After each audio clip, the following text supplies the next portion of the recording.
नमस्कार दोस्तों, विकास study circle के यूट्यूब चैनल पर आप सभी का स्वागत है।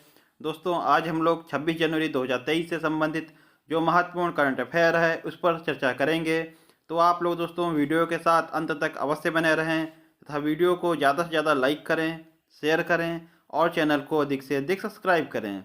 चलिए दोस्तों, देखते हैं आज का हमारा पहला प्रश्न है। हाल ही में भारत की उपाध्यक्षता में FAO के 12वें सत्र का आयोजन कहाँ किया गया? तो दोस्तों, FAO जो है फूड एंड एग्रीकल्चर ऑर्गेनाइजेशन, खाद्य एवं कृषि संगठन, इसके दोस्तों 12वें सत्र का आयोजन जो है रोम इटली में किया गया। ध्यान रखें आप लोग। और इस बार दोस्तों उपाध्यक्ष कौन है? तो भारत इस बार दोस्तों उपाध्यक्ष है।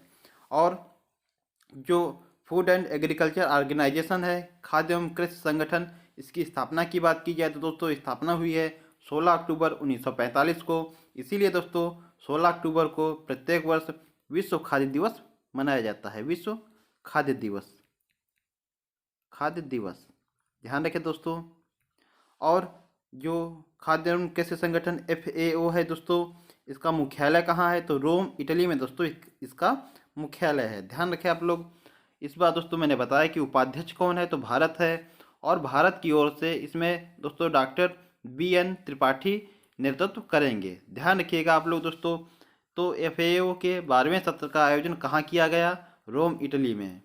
आगे देखिएगा दोस्तों, अगला पॉइंट है विश्व bank, IMF, international monetary fund, जो इसका मुख्यालय कहाँ है? तो वाशिंगटन DC, अमेरिका में दोस्तों इसका मुख्यालय है। ध्यान रखें, विश्व बैंक और IMF जो है इसका मुख्यालय कहाँ है? वाशिंगटन DC, अमेरिका में। और दोस्तों जो विश्व बैंक और IMF हैं, इन्हें दोस्तों जुड़वा बहन कहा जाता है। जुड़वा बहन, ध्यान रखिए दोस्तों, इन्हें जुड़वा बहन कहा जाता है। अगला दोस्तों पॉइंट है, देखिएगा, WHO, विश्व हेल्थ ऑर्गेनाइजेशन, और WTO, world trade organisation, world economic forum और इंटरनेशनल लेबर ऑर्गेनाइजेशन, इनका दोस्तों मुख्यालय सबका कहाँ है? तो जिनेवा, स्विट्जरलैंड में। ध्यान रखें दोस्तों, WHO, WTO, WEF और ILO, इनका मुख्यालय सभी का जिनेवा, स्विट्जरलैंड में है। और दोस्तों UNEP, United Nation environment programme, इसका दोस्तों मुख्यालय कहाँ है? तो नैरोबी, केन्या में। ध्यान रखें दोस्तों। अगला पॉइंट है कि मोलिंग राष्ट्रीय उद्यान कहाँ स्थित है? तो मोलिंग राष्ट्रीय उद्यान है अरुणाचल प्रदेश में। मोलिंग राष्ट्रीय उद्यान कहाँ है? अरुणाचल प्रदेश में दोस्तों। अगर पूछा जाए दोस्तों देहिंग पटकई कहाँ स्थित है? देहिंग पटकई राष्ट्रीय उद्यान, नेशनल पार्क, या दोस्तों कहाँ स्थित है? तो असम में। देहिंग पटकई जो है राष्ट्रीय उद्यान कहाँ स्थित है? असम में। आगे देखिएगा दोस्तों, अगला प्रश्न है, वर्ष 2023 में देश में कौन सा गणतंत्र दिवस मनाया जा रहा है? तो ध्यान रखिए दोस्तों, आपको पता होगा इस बार 2023 में गणतंत्र दिवस कौन सा मनाया जा रहा है? तो 74वां गणतंत्र दिवस मनाया जा रहा है। ध्यान रखिए दोस्तों। अभी अगर दोस्तों पिछली बार स्वतंत्रता दिवस की बात की जाए, 15 अगस्त को कौन से क्रम का स्वतंत्रता दिवस मनाया गया? तो दोस्तों 76वें क्रम का स्वतंत्रता दिवस मनाया गया था। 2022 में दोस्तों 15 अगस्त 2022 में कौन से क्रम का स्वतंत्रता दिवस मनाया गया था? तो 76वें क्रम का। और 2023 में दोस्तों गणतंत्र दिवस कौन से क्रम का मनाया गया है? तो 74वें क्रम का। 26 जनवरी 1930 को दोस्तों पहली बार पूर्ण स्वराज की मांग रखी गई थी, इसीलिए हम लोग 26 जनवरी को दोस्तों गणतंत्र दिवस मनाते हैं। ध्यान रखिएगा, 26 जनवरी को गणतंत्र दिवस हम लोग क्यों मनाते हैं? क्योंकि 26 जनवरी 1930 को ही दोस्तों पहली बार पूर्ण स्वराज की मांग रखी गई थी। और किसके द्वारा? तो दोस्तों जवाहरलाल नेहरू जी के द्वारा पूर्ण स्वराज की मांग रखी गई थी। और दोस्तों बात की जाए कि 26 नवंबर 1949 को संविधान बनकर तैयार हुआ था। 26 नवंबर 1949 को संविधान बनकर तैयार हुआ। और 26 जनवरी 1950 को संविधान लागू हुआ था। तो दोस्तों जो संविधान लागू हुआ वह भी 26 जनवरी को ही लागू हुआ। और 26 जनवरी 1930 को पहली बार पूर्ण स्वराज की मांग रखी गई थी। ध्यान रखिएगा, 26 जनवरी 1950 को संविधान लागू हुआ। इसी दिन दोस्तों जो भारत के पहले राष्ट्रपति डॉक्टर राजेंद्र प्रसाद, इन्होंने दोस्तों शपथ ग्रहण की थी। तो ध्यान रखिएगा, इसीलिए दोस्तों 26 जनवरी को प्रत्येक वर्ष गणतंत्र दिवस मनाया जाता है। क्योंकि दोस्तों हमारे भारत का जो राष्ट्रपति होता है या राष्ट्राध्यक्ष, क्या दोस्तों जो है निर्वाचित होता है, ना कि दोस्तों मनोनीत होता है। इसीलिए दोस्तों ध्यान रखिएगा 26 जनवरी 1950 को संविधान लागू हुआ था और 26 नवंबर 1949 को संविधान बनकर तैयार हुआ था। इसीलिए 26 नवंबर को दोस्तों संविधान दिवस मनाया जाता है। संविधान दिवस दोस्तों 26 नवंबर को मनाया जाता है, क्योंकि 26 26 नवंबर 1949 को संविधान बनकर तैयार हुआ था। आगे देखिएगा दोस्तों, अगला प्रश्न है, आईजीबीसी द्वारा किस रेलवे स्टेशन को ग्रीन रेलवे स्टेशन प्रमाणन की प्लेटिनम रेटिंग से सम्मानित किया गया? तो दोस्तों जो ग्रीन बिल्डिंग द्वारा दोस्तों किस रेलवे स्टेशन को ग्रीन रेलवे स्टेशन प्रमाणन की प्लेटिनम रेटिंग से सम्मानित किया गया, वह रेलवे स्टेशन है दोस्तों विशाखापत्तनम रेलवे स्टेशन।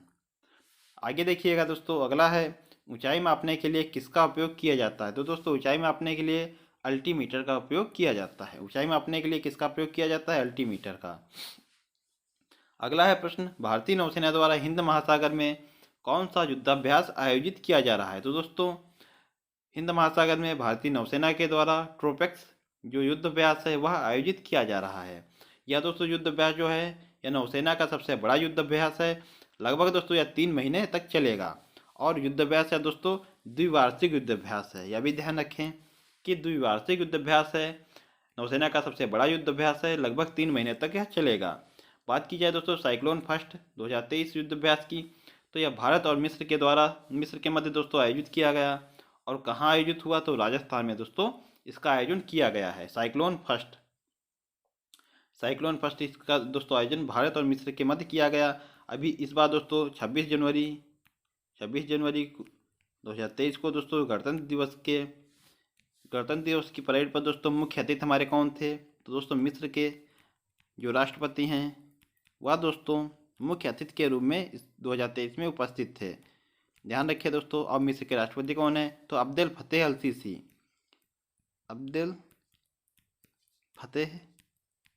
अल सीसी।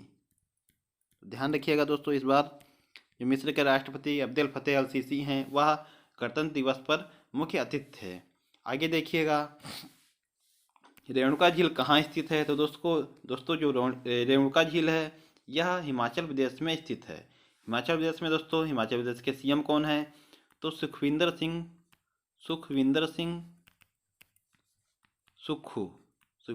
सुक्खू दोस्तों हिमाचल प्रदेश के सीएम हैं। और हिमाचल प्रदेश में विधानसभा सीटें कितनी हैं? तो दोस्तों 68 विधानसभा सीटें हैं हिमाचल प्रदेश में।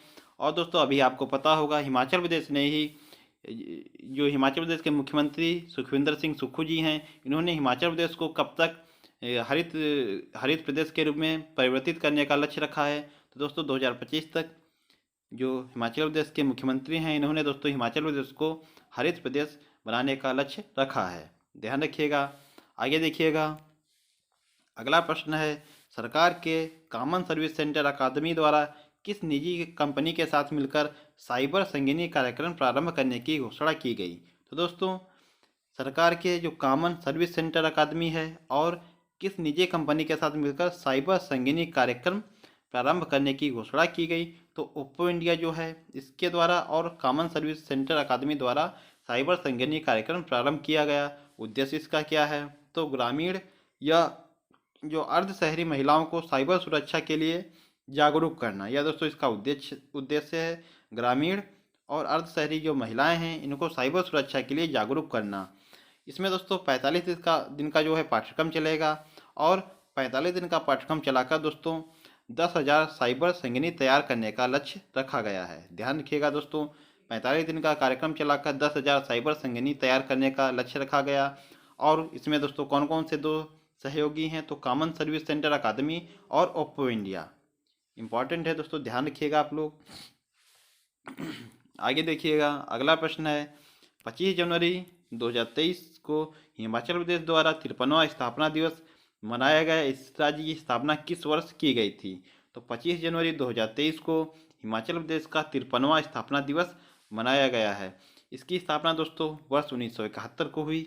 वर्ष 1971 को गठन दोस्तों 25 जनवरी 1971 में हुआ और उस समय दोस्तों ये 18वें राज्य के रूप में गठित हुआ था। ध्यान रखिए दोस्तों, हिमाचल प्रदेश का स्थापना दिवस 25 जनवरी 1971 को किया गया था और उस समय दोस्तों ये 18वें राज्य के रूप में स्थापित हुआ था। आगे देखिएगा दोस्तों, प्लास्टर ऑफ पेरिस का रासायनिक सूत्र क्या है? तो CaSO4.12H2O जो है यह प्लास्टर ऑफ पेरिस का रासायनिक सूत्र है, ध्यान रखिएगा। आगे देखिएगा, अगला प्रश्न है, लिस्मेनिया प्रोटोजोआ से कौन सा रोग होता है? तो दोस्तों लिस्मेनिया प्रोटोजोआ से कालाजार जो है यह होता है। इसका वाहक कौन है? तो सैंड फ्लाई या बालू मक्खी जो है यह इसका वाहक होती है कालाजार का। अगला है प्रश्न, उत्तर भारत का सबसे बड़ा तैरता सोलर प्लांट का उद्घाटन कहाँ किया गया? तो दोस्तों उत्तर भारत का सबसे बड़ा तैरता सोलर प्लांट जो है इसका उद्घाटन किया गया है चंडीगढ़ में। अगला है पॉइंट, रामागुंडम परियोजना कहाँ स्थित है? तेलंगाना में ही दोस्तों रामागुंडम परियोजना स्थित है। और यह दोस्तों सबसे बड़ी दोस्तों फ्लोटिंग सोलर पावर प्लांट है। रामागुंडम परियोजना कहाँ स्थित है? तो तेलंगाना में, ध्यान रखिएगा। रामागुंडम परियोजना कहाँ है? तेलंगाना में फ्लोटिंग सोलर पावर प्लांट है ये। ओमकारेश्वर बांध कहाँ है? मध्य प्रदेश में। कुचिपुड़ी नृत्य कहाँ का है दोस्तों? आंध्र प्रदेश का है कुचिपुड़ी नृत्य। और इसके दोस्तों कुचिपुड़ी नृत्य के प्रमुख कलाकार कौन हैं? यामिनी कृष्णमूर्ति और राधा रेड्डी, ये दोस्तों प्रमुख कलाकार हैं कुचिपुड़ी नृत्य का। और यह कुचिपुड़ी जो नृत्य है यह कहाँ का है? आंध्र प्रदेश का। भरतनाट्यम कहाँ है? तो दोस्तों ध्यान रखिए, भरतनाट्यम पूछा जाए आपसे, भरतनाट्यम यह कहाँ का है? तो तमिलनाडु का। कथक पूछा जाए कि कथक कहाँ का है? कथक यह दोस्तों उत्तर भारत का है, उत्तर भारत का। तो ध्यान रखिएगा दोस्तों, जैसे ओडिसी पूछा जाए कहाँ का है? तो ये है दोस्तों उड़ीसा का। तो दोस्तों ये आप लोग ध्यान रखिएगा, भरतनाट्यम तमिलनाडु का, कथक उत्तर भारत का, कुचिपुड़ी आंध्र प्रदेश का। कथकली पूछा जाएगा दोस्तों, कथकली तो ये केरल का है दोस्तों। तो दोस्तों ध्यान रखिएगा आप लोग।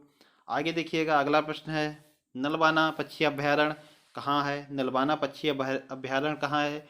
तो दोस्तों चिल्का झील के मध्य में स्थित है दोस्तों नलबाना पक्षी अभ्यारण्य। और चिल्का झील कहाँ है? उड़ीसा में।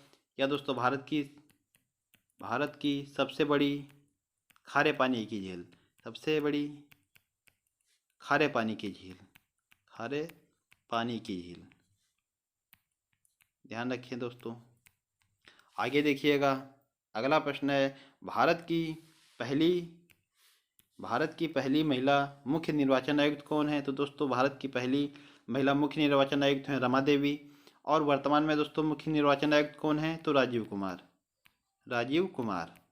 दोस्तों पूछा जाए आपसे कि भारत के पहले निर्वाचन आयुक्त कौन थे? तो भारत के पहले निर्वाचन आयुक्त थे सुकुमार सेन, सुकुमार सेन। ये दोस्तों पहले मुख्य निर्वाचन आयुक्त थे सुकुमार सेन। पहली दोस्तों महिला मुख्य निर्वाचन आयुक्त कौन थी? रमा देवी। और वर्तमान में दोस्तों मुख्य निर्वाचन आयुक्त कौन है? तो राजीव कुमार, ध्यान रखिएगा। आगे देखते हैं, अगला पॉइंट है, कचाई लेमन फेस्टिवल किस राज्य का है? तो दोस्तों मणिपुर का है कचाई लेमन फेस्टिवल। दोस्तों अफस्पा जो अधिनियम किस वर्ष का है? तो दोस्तों 1958 का एक्ट है AFSPA, armed force special power act. आगे देखिएगा, अगला प्रश्न है, प्रसिद्ध प्रित्जिकर आर्किटेक्चर पुरस्कार प्राप्त करने वाले भारतीय वास्तुकार कौन है जिनका हाल ही में निधन हो गया? तो दोस्तों प्रसिद्ध प्रित्जिकर आर्किटेक्चर पुरस्कार प्राप्त करने वाले जो भारतीय वास्तुकार हैं उनका नाम है बालकृष्ण दोषी जी।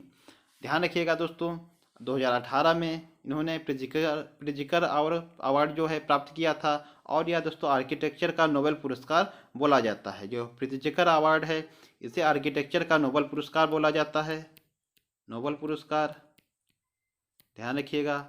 और यह पुरस्कार पाने वाले एकमात्र भारतीय जो हैं वह बालकृष्ण दोषी जी हैं। इन्हें दोस्तों 2022 में, अभी हाल ही में 2022 में रॉयल गोल्ड मेडल भी दिया गया था।